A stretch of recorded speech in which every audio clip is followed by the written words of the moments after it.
How is it going, everyone? It is finally back. My Hero Academia Season 2, the second core, the back half of the second season is now upon us, and we have episode 14 to talk about. There's a lot of cool things that happen within this episode that we definitely need to discuss. Not only all the new stuff that kind of popped up within this episode, being the new opening, the new ending, the middle title card sequence change, but also within this episode, we had like title sequences also pop up when a character got reintroduced or a new character got introduced, which I thought was very, very cool. When it either had like, if Midoriya popped up on screen, it would be Izuku Midoriya and his quirk, and it would do that for a lot of characters throughout the episode. I thought that was very cool, but with this episode, we're gonna have to talk about Gran Torino and him training Deku. All of our students, now being under pro heroes for their internships.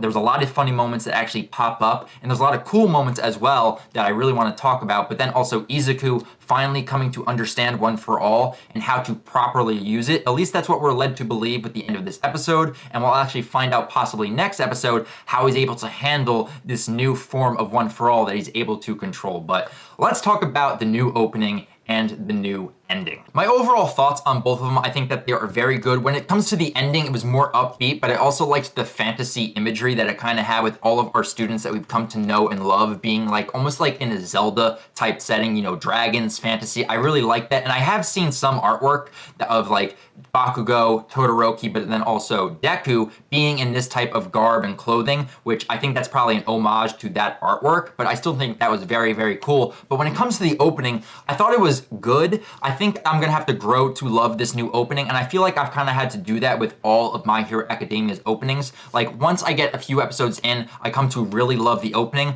but when it comes to the imagery and what got shown in the opening, it's definitely teasing Stain a lot, and you know that this is gonna be a main villain for this arc, getting to see Deku, Todoroki, and even Ida, Ida's revenge going after Stain after what he did to Ingenium, his older brother. That's going to be a heavy focus for this season. But then what I also noticed for this opening, Momo is very heavy within this opening. The fact that she's in it, I'm actually very excited because I want to see more of her character. We've seen her pop up in Season 1 and Season 2, and her creation quirk is just so OP. Like, she can do so much with it. I definitely want to see more with her character and to see if we actually, dive into her character more this season, because the first half of the second season was heavy for Todoroki. We got a lot of development for his character, and I'm kind of hoping we get the same for Momo as well, just because that, she is just a cool character. I want to see more of her, and even within this episode, we get to see her at the Hero Agency, and the only reason she was picked was because she was cute, which I thought was a very funny moment. But let's talk about what actually went down in this episode. So right off the bat, we start off with Gran Torino basically meeting Deku, and I thought this was a very funny exchange. And at first, when you're looking at Gran Torino, after he slipped on some ketchup and sausage, and that was basically why he looked like he was dead at the end of last episode, he seems just like an old, feeble, very weak, very senile old man. But once he meets Deku and starts calling him by different names, Deku is like, I cannot deal with this guy. Excuse me, I gotta go make a call outside. I'm gonna go call All Might because I have no idea why I'm here right now. But then once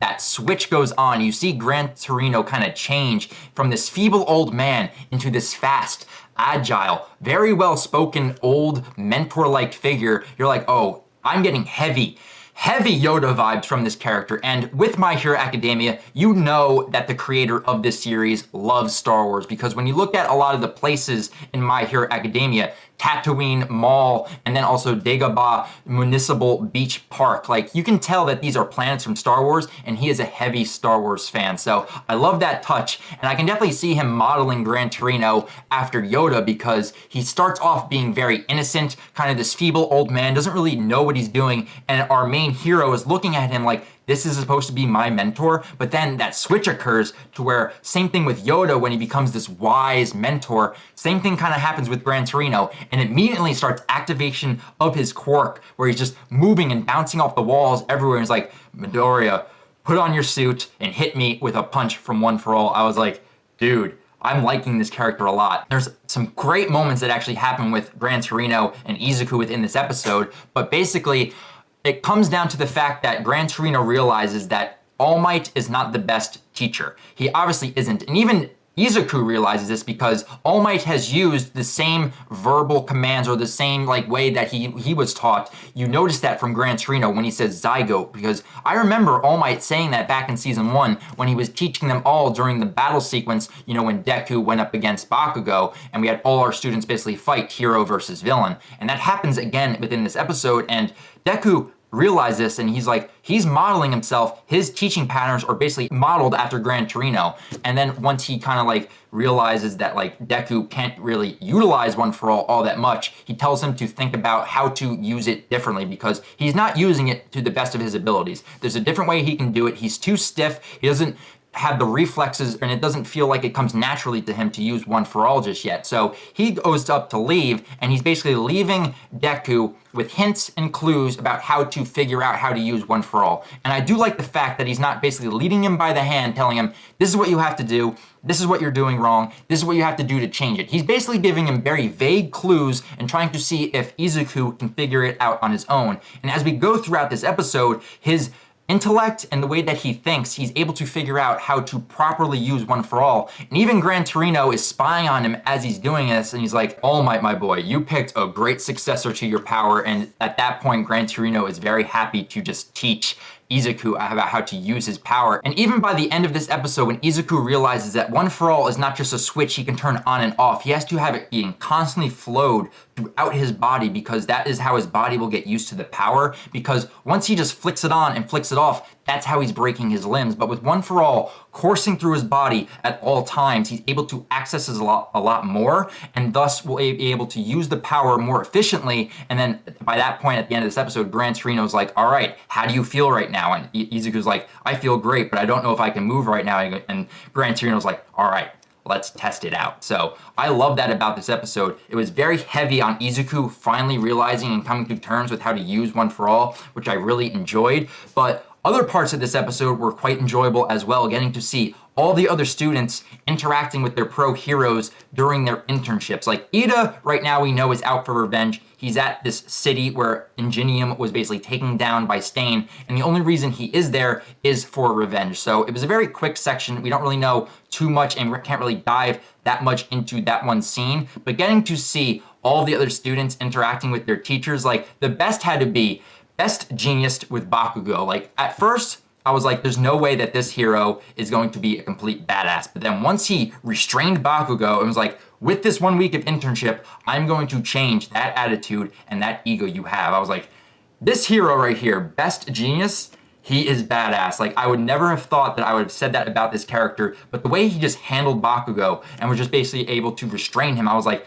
I am fully on board with this character. And then even the funny moments too were just so good. Kirishima and Tetsu going to the same hero agency, you know, applying to the same internship. I should have predicted this, honestly, but I just could not think of it. And the fact that we still have this running gag with these two characters who basically have the same quirk going to the same hero agency, I'm like, continue this right now, because I love this gag that is going on with these two characters, and just getting to see them interact with one another about how happy they were to see each other, and they just lock arms and are like, yo, you're here too? This is great. But then the other funny moment also came from Mineta with Mount Lady. You would think that Mount Lady would take Mineta out, you know, to fight crime, and then Mineta would just basically be like so like perverted in his mindset, just basically trying to be so perverted as possible. But all we see is Mount Lady relaxing on the couch, eating potato chips, and having Mineta basically be her housemaid and basically cleaning her apartment. I was like, Mineta,